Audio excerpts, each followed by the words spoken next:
my name is Devin Costa-Cargill, and I'm with the Wyoming Small Business Development Center.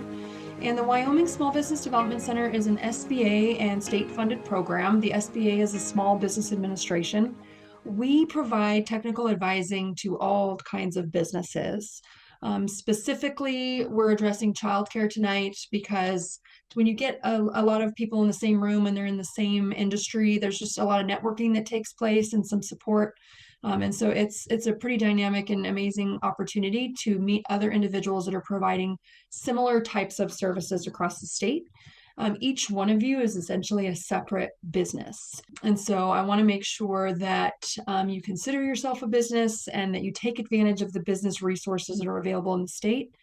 And so tonight we're going to be talking about business planning, and we're going to be using the PDF download that I sent to you through email. We're going to be tackling one section at a time. But if you have any questions or you get stuck, you want someone to kind of, you want to hear some examples or anything, we're happy to kind of take that pause and help you work through that section. The interaction is important. We only have an hour, so I'll stop a couple times, and specifically call you out and ask you if you'd like to share, because it really does help. And so please feel free to do that. If there's any kind of confidential information, just be mindful it is being recorded. And so if you want to chat privately about a question that you have or something that might be somewhat sensitive, feel free to let me know and we can schedule a time to call. Our services are offered at no cost. We're funded by the state and the federal government. So it's important for you to know that. We're just here to support you, and you're never going to get a bill. So we're going to start tonight by addressing some time. I think in general, when you're looking at building a business plan, if you're writing it from start to finish, you're looking at somewhere between 8 and 10 hours, depending on the business industry. Tonight, in less than an hour, we're going to walk away with a business plan in bullet point format. And it doesn't matter if you've been in business for 19 years or if you're just thinking about starting. A business plan is such an important tool for you.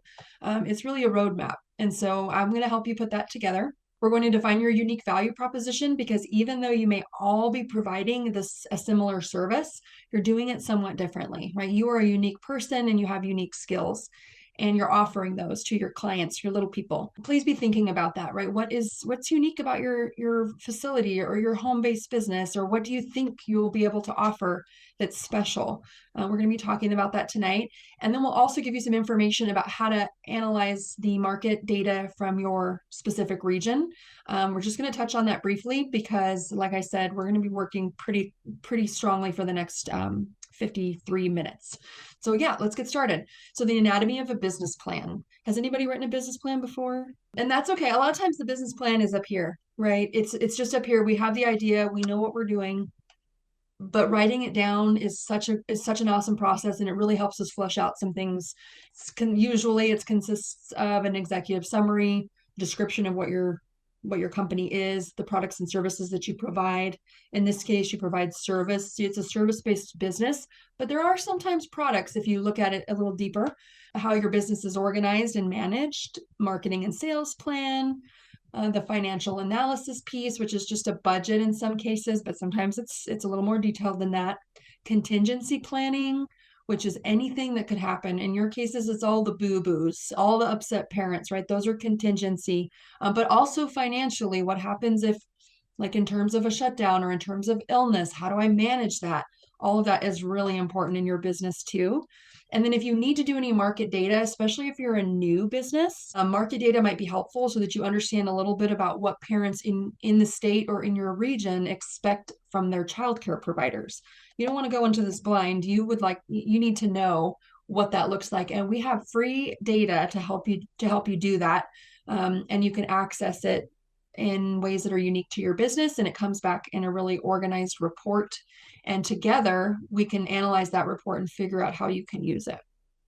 So it's a fantastic resource that's already paid for through your taxpayer dollars.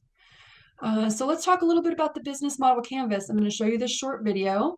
I'm Audie Cunningham, the Regional Director for Fremont and Teton counties with the Wyoming Small Business Development Center Network.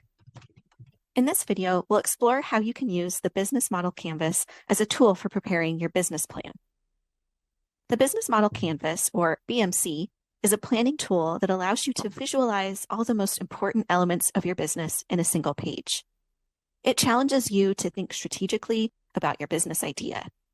It can help you identify any gaps and identify areas that might need more thought. Although the BMC is not a replacement for a business plan if you're seeking debt or equity funding, it's a helpful first step for drafting your business plan. The BMC is divided into 9 categories: customer segments, value propositions, channels, customer relationship, revenue streams, key resources, key activities, key partners, and cost structure. Okay, so those are the key areas. This is the download I'm referring to. So let's start with your company description. So you can be writing this on another document. You can be making a note. You can paper pencil it if you like that. I'm still definitely a paper pencil person. But this is your opportunity to describe your business a little bit. And so let's just take a few moments just to kind of download and think about what your business is. How would you describe it to someone if you met them in an elevator? I'm just going to pop this into the value proposition because a lot of times we pull information about your value proposition from your business description. So childcare, right? That's fairly simple. We're childcare in some way. What other words or sentences came up for you as you were describing your business? Play, learn, laugh. Excellent. Safe, inclusive, loving. Good. Okay, so we've got some words flying, right? This is how you're describing, and these are also some of the same words I would expect for us to use and describe when talking about your value proposition. So let's jump back just to kind of keep moving because we can always come back and address this again. All right. I mean, it's important that we just kind of keep going. A safe place for kids to explore. Excellent. Let's talk a little bit about what you're trying to accomplish. What's your mission? You're trying to provide an alternative for children while their parents are at work or doing whatever they're doing. And you're trying to provide a place that's loving and inclusive. It feels like home. It's comfortable where children can play and laugh and grow, where they can access some of those those preschool skills, hence the name preschool, right? So all those things are part of what you are trying to provide. But what's special? If you're all providing that, what's special about you? That's your value proposition. Now, this can be a difficult section, right? It's a little bit of patting yourself on the back. It's a little bit of tooting your own horn. But what I would say, the best way to figure out, well, I don't know what's special about my program. I'm doing the same thing my neighbor's doing. Think about what your parents say to you when they drop off, or what they've said to you in the past about what their little ones report when they come home. Like, oh, I missed Miss Lacey. Where's Miss Lacey? I miss her, right? Or I want to play with Miss Courtney. She knows how to make all the cool sounds. So think about the things that your parents report to you and the stories that they bring back to you. And that's how you can pull your value proposition out. That's how you can find what's special about your program. And so again, we don't have to finish this today. Sometimes you kind of need to let it sit for a while and simmer, but definitely keep thinking about it because your value proposition is the foundation of your business plan. It's the reason why you are in business. So the first draft of your value proposition should be written into your handout or jotted down somewhere because again, we're going to come back to it. Okay. If you have any questions or you want to revisit this, I don't want to just kind of blow through it. I can absolutely stop and we'll talk about it. So just, kind of give me a holler or throw something in the chat and we'll make time to stop and discuss it. So now let's talk a little bit about your product or service. And you're also going to put these notes into the value proposition section, the revenue stream section, or the customer segments. There's no wrong answer here, but if you would like to chat about it, I can kind of help you and guide you so that you know where to put it. Okay, so we're looking at revenue streams, value proposition, customer segments. These are the sections we're working on right now. So in terms of childcare, if we're looking at revenue streams, it's a pay per day usually, right? Or maybe you have a monthly fee, so we can make a little note about that. So tell me a little bit about what kinds of pay programs that you are offering your parents. Is it a daily rate? Is it a monthly, a weekly?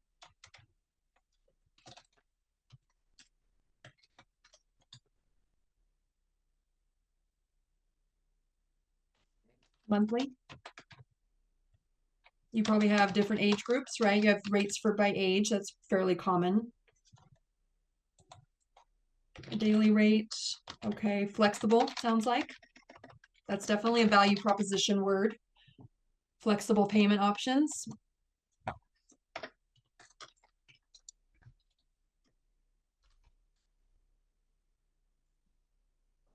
Okay. Hourly as well. Mm-hmm.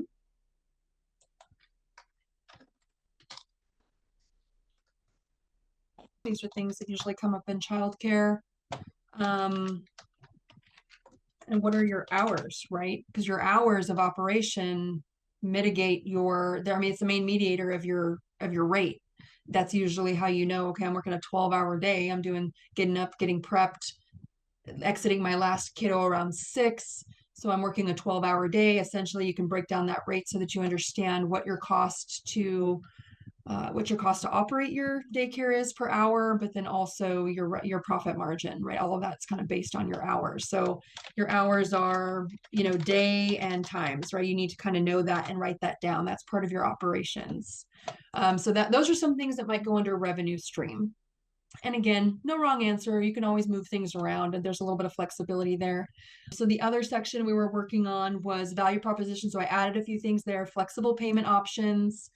There was already a comment about being affordable and competing on price. Being a home away from home might indicate that children are connected to you. They have a good relationship with you. I'm just reading into some of these, right? So relationship could be one of your value proposition words. Again, here is where a lot of, it's important for you to kind of think about some of the things that your parents have shared with you that they really value.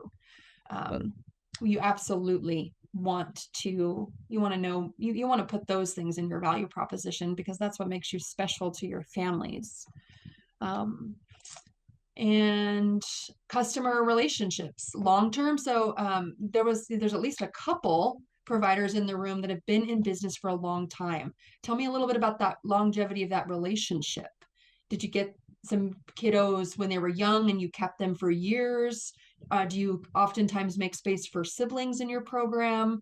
Tell me a little bit about how you develop those relationships with your customers. Consider what you would be offering. You have to kind of be creative here and use your imagination, but what would be an important thing? What could you imagine would make your work really rewarding in terms of customer relationships? That's customer relationships with the little ones, but also with their caregivers and parents. And so consider what that would look like. So 28 years, Christy said, and I'm watching many of the kids. I lost it.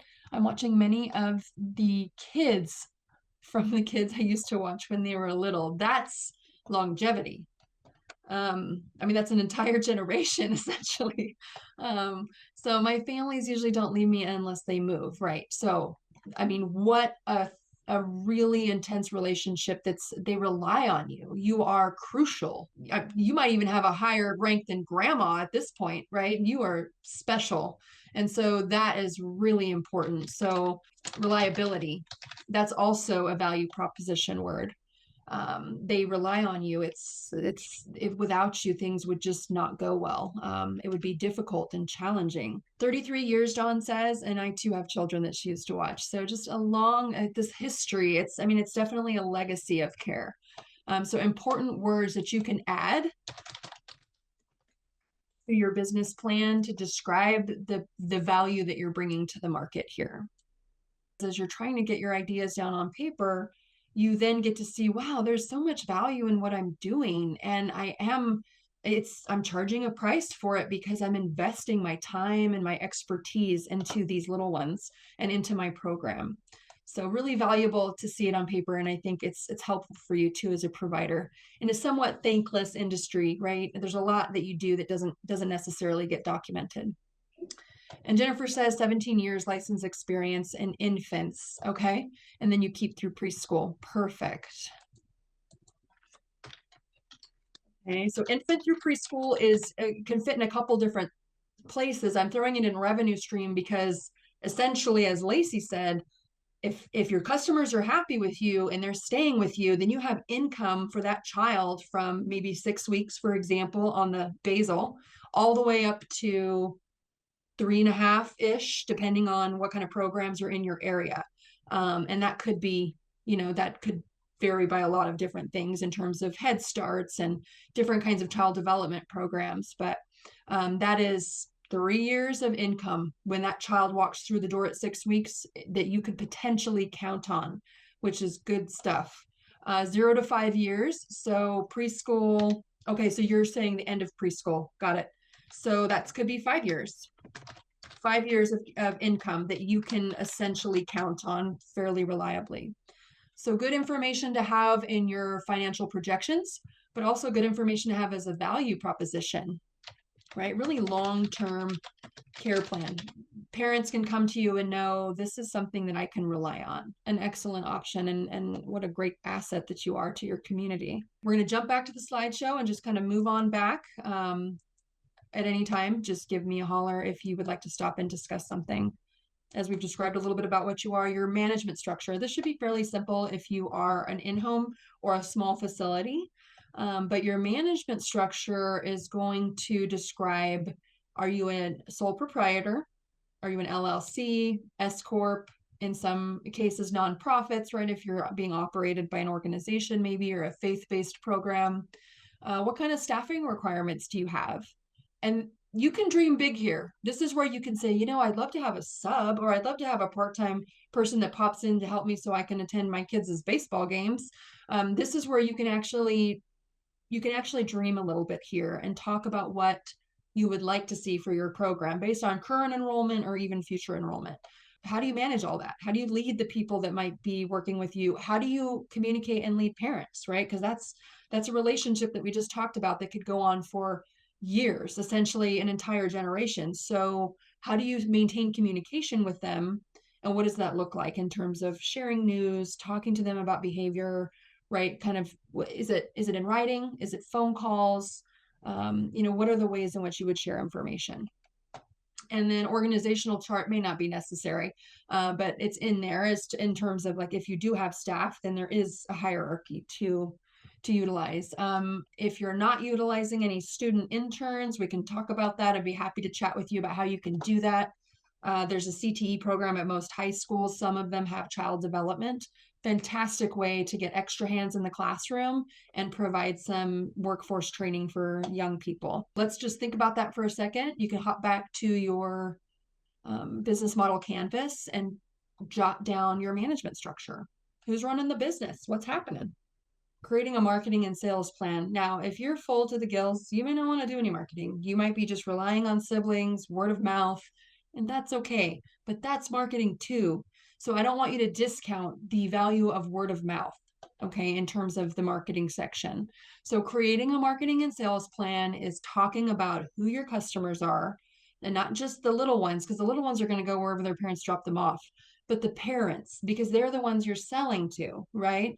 So consider how you got those clients. How did they come to you? Was it word of mouth? Did they see a sign in the yard? Did the school give them your name? How did they find you? That would be a really important thing to write down here. Is, this is the biggest kind of sector of my advertising channel is word of mouth. Maybe you've put an ad at the chamber, or maybe you have attended a networking event at the school and you passed out some cards. All of that is important to jot down here. How are you attracting customers? If you don't have a business set up yet, or you're in between having a business in the past and having a business now, think about what worked for you in the past. Think about what you think will work for you based on where you live, the kind of connections you have. Do you have school-aged children? And if you do, you got, just tons of opportunities to network with parents at school events. But if you're working during that time, how are you connecting? How are you sharing that information about your business? Facebook social media is a huge and oftentimes free channel. So lots of options for this section, but absolutely I just want to encourage you not to disregard it, even if you're full. This is an important section to fill out. So in terms of channels, key partners, activities, and resources. Marketing notes would go in any of these sections. Okay, so let's think of key partners. I named a couple, right? The school, past clients, as in kids are now adults, right? We said that. Siblings. So the parent is that relationship connector, right? Key activities might include word of mouth, just talking about openings, maybe sharing Facebook posts, telling the school secretary, right? All kinds of different ways that you can get information out about your openings. And definitely school secretary would be one to have a lot of different touch points. So she should be your friend. Early Head Start programs, good. Absolutely. And those teachers are really important too, because if they get full, then they can provide some great recommendations. So key resources, I'm going to put that under there. But again, a partner, that would also fit under partners. So it just kind of depends on how you look at it. I consider partners as someone that you're actively engaging with, right? People that are part of your network. Whereas resources might be a program that you access when you need it, or a contact that you access when it becomes necessary. And that could be something like, I mean, goodness, there's so many different resources, and we're a resource right now. I'm a resource for you, a free one. So I would definitely write my name down. Secondly, it could be the church or the library. The library is an amazing resource. If you live within walking distance of a library, it should definitely be on this list, or if you transport, right? So Early Head Start, library, okay. What else did we, SBDC, maybe online resources. We could just maybe make that kind of general, because you probably do look for different activities and things online. Other providers that are full and recommend you. Excellent. We're going to put those down as a provider because they're working in your network. Excuse me, as a partner. Mom groups. So important. We're going to call that a resource. And WIC. I'm guessing you're referring to WIC as in a referral source, or are you able to access WIC products and services as a provider? You don't have to answer that, but just considering kind of where that might go. Because if they're part of an ongoing partnership, maybe they provide, extra stuff or education. They might be a partner. Again, pretty flexible there on where you put things. But if words are important to you, then you might want to decide where that fits best. And lots of information here, and maybe more coming. But in terms of other key activities, let's work on that area a little bit. So telling the school secretary, maybe doing a presentation, or you know what, that's probably unlikely. How about sponsoring a sports team, right? Maybe you've got your daycare name all over the T-ball jerseys, something like that. That could be an activity. Flyer at community locations. Maybe you also participate in other events, like some type of fundraiser with Girl Scouts or something, and you're also sharing that information at those events, right? Lots of different ways in which you can engage activities to share your business with others. Develop your financial analysis. This is the least fun part for some people, right? In terms of small business work, I do the most of my work in the financial analysis section. And I'm not saying that because I'm suggesting that people don't know what they're doing. I'm saying I would do a lot of work here because it's the most important segment of your business. If it doesn't cash flow, it's not going to work. So we have to get this part right. And what that means is, as we saw earlier, is there's a lot of different ways you can charge for care. There's also a lot of different ways to price your care. And it's not necessarily right or wrong. It's the way that you run your business is unique. However, because there are many different ways, it's important for us to flush those out. Let's find out what works best for you.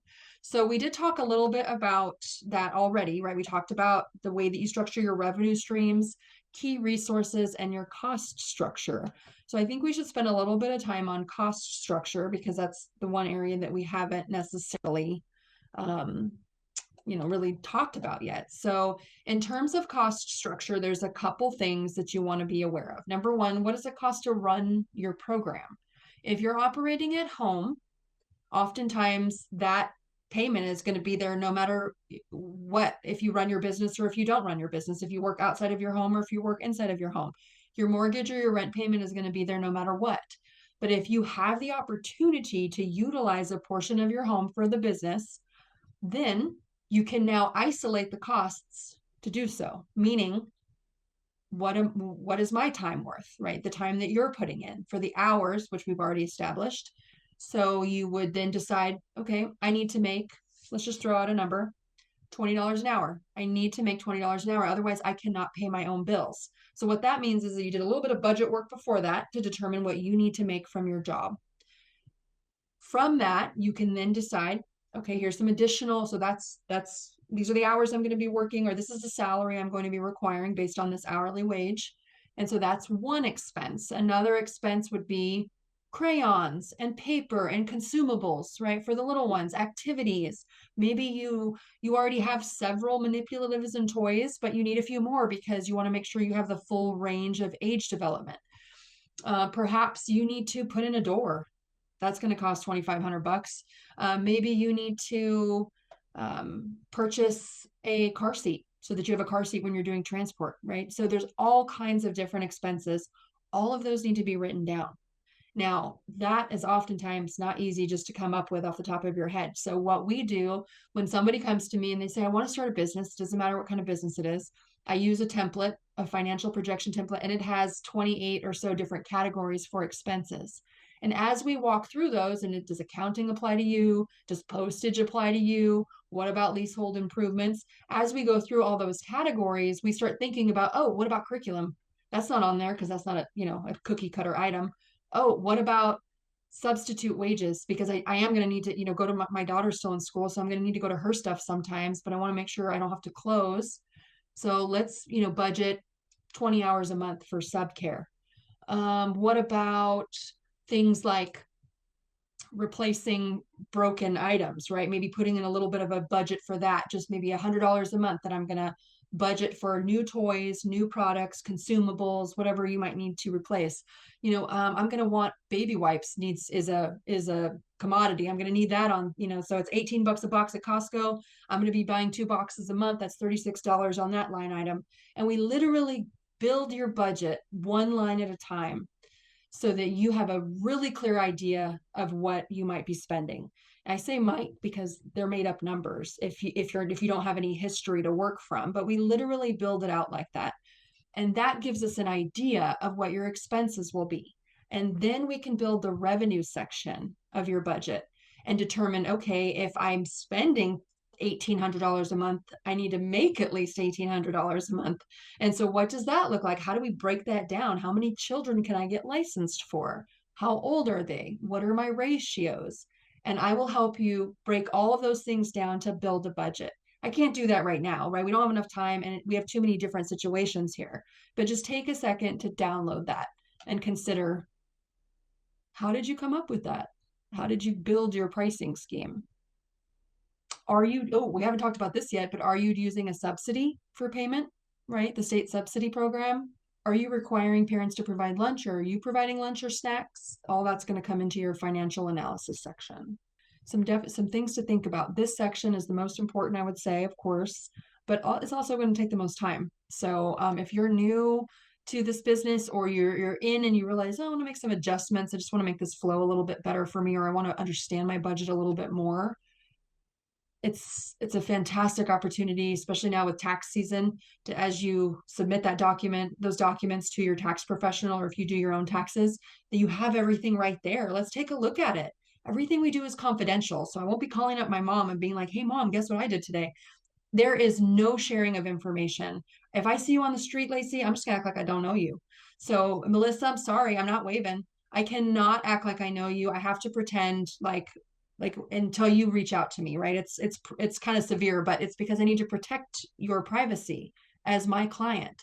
And so if you want to dig into your financials because you want to make sure you're charging enough, that that you're accessing the profit margin that you'd like to access, that you're putting aside savings for your retirement, that's what we can do. We can sit down and take a look at these things. So Dawn says, I don't go with the going rate. I don't raise rates for existing kids, newcomers. Okay, that's part of your cost analysis. That's part of your structure. You change prices for new enrollments, not a problem. It's important to write that down. Right, that's part of your cost structure. It's part of your plan. Good. Plans for risk and contingencies. So I threw a couple ideas out there earlier. I've been in childcare for a long time, not specifically daycare, but in child development for a long time. So I know all about the runny noses, the fevers. So a lot of times when what we're referring to in terms of risks and contingencies are policies. You need a plan for when these things happen. So what's your sickness policy, your illness policy? What's your policy on biting? What if someone gets hurt? Do you have a boo-boo report that you send home to let mom know, yeah, we fell outside when we were running today. We're having a good time. Got a goose egg on our forehead, but we're okay. We just gave it kisses and loves and we're going to be okay. Or do you have a policy for mom? I think we might have a broken bone or a fracture and we're going to need to address this right now. So you have policies for all these things, but it's not always serious stuff. Sometimes you have policies for enrollment. That's a risk contingency policy to make sure you have all the necessary information for your new children when they come to you. Maybe you have some processes for reporting. Are you communicating and reporting any information to parents? Are you using some type of software? What if the software fails? What's your backup plan? Do you have emails for everybody? Do you have phone numbers handy?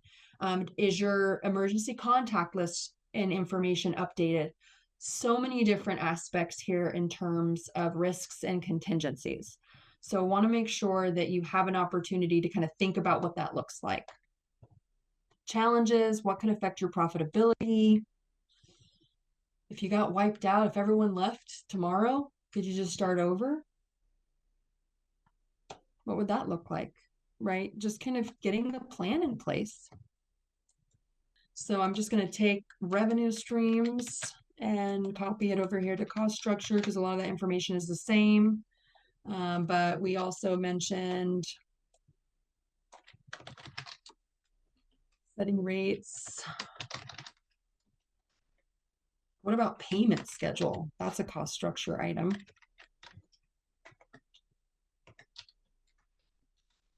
Communicating cost changes, right? That's really important. People are budgeting.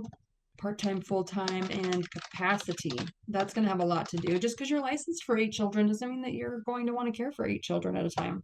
How do you manage under cost structure? How do you manage cancellations and no-shows? It's not the same for everybody. So if you have a flat monthly rate, maybe it's just part of your contract that there's no refunds for that. You might run it differently if you take a weekly or a daily rate. What about care contracts? That could definitely be under a risk mitigation, but it can also be under cost structure because that's how you rely on that. If you sign a contract with a parent, you're saying, unless you give me so much time notice, I'm expecting you to pay for your slot, whether you're on vacation or whether you're not, or whether you're here. Holiday charges, right? Do you take any time off? And if you do, where is that communicated? That's all part of your cost structure and should be considered in terms of your rates. I'm not suggesting single situation should be the same, but consider, are you taking some holidays and what does that look like? Are you charging for those? Is that part of your overall payment program, your structure? Christy says, I give them 2 weeks a year that they can use for sick days. So she's keeping track. Definitely something to consider in terms of your time, right? You're keeping track of that. So you're taking time to record data.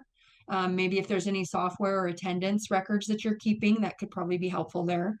We didn't really touch too deeply on customer segment because at this point, everyone's providing care to children, but let's talk a little bit about who you're providing care for. Are we providing care to toddlers? We said infants so far on the value proposition. Infants, toddlers, pre-K, and school age, it sounded like. What's the max? Where are we maxing out here? 10, 9, maybe, when kiddos can't be home alone anymore, or when it's just not convenient because they live out of town. Infants to kinder, okay.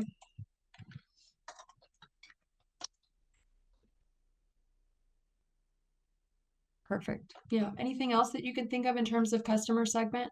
Oh, we said siblings. That's a segment, right? Because if you have multiple kids, there's going to be some days where maybe you only have one because the other one's ill, or the other one has something else going on, or they're different ages, and maybe they're in two different school schedules. A lot of different things to consider there. But that's your customer. That's who you serve, who you provide your services to. And then in terms of marketing channels, we talked about this. I just didn't write it down in the right section, in the specific section, but your marketing channel would be any vehicle. So people are a marketing channel. That's the word of mouth piece, right? We've got Facebook and social media. I don't know if anybody's using that, but that is one vehicle. Paper and print. A lot of people still use the newspaper around here. Flyers are a big deal. I've never heard a daycare advertisement on the radio, but that doesn't mean you can't start. So it just totally depends on what you would like to use. I would say one major vehicle is you. And that's something we tend to overlook, but you are the voice of your business. So it's an important thing to kind of highlight here, is that the way that you provide care, the program that you operate, the way that you communicate, and your legacy is communicating and marketing your business. Our partners are a little slim. You can absolutely put more information in here. Local churches. Someone say local elementary school. I think that came up maybe, or maybe I just made that up, which I do sometimes. Friend of a friend, right? That's part of the word of mouth, but that's also a huge consideration there. If my friend who I trust and care for trusts you, I'm probably going to trust you too. So that's a huge consideration there in terms of partnerships. Now we have Wyoming connections. If you're in Wyoming, which most of you are, although there's a few people that I didn't catch where you were. In terms of capturing that audience, it's going to look a little bit different, but we have connections. You have the school board meetings. You have town council meetings. Those could also be ways that you can connect with community members that are homeschooling their children. Community events. I mean, you're going to run into people consistently. And then, of course, a lot of times our communities are so small, we just kind of know everyone. But there's a lot of migration happening, so that might not be the case for you in your community anymore. So lots of different things that we could include here, right? We could just go on and on. So I just want to throw in a plug. We have 2 more sessions in this series. This next week is going to be financial. We're going to dig into financial analysis a little deeper so that you can build out that section of your business plan. And then the third week is going to be a little more generic. We're going to be talking about a couple different things: human resources, launching your business, managing it, some software that might be helpful for you. All of it is just geared towards your type of business, towards your industry. And so that way I can help it equip you. And it's really awesome if you can provide some of that feedback like you did today through the chat or through just collaboration for other providers that might be just thinking about starting a business. As you know, we're in a desert in terms of childcare. We're completely underserved. So it's important. This is the legacy. This is how we build our workforce, by creating this supportive infrastructure and rebuilding it.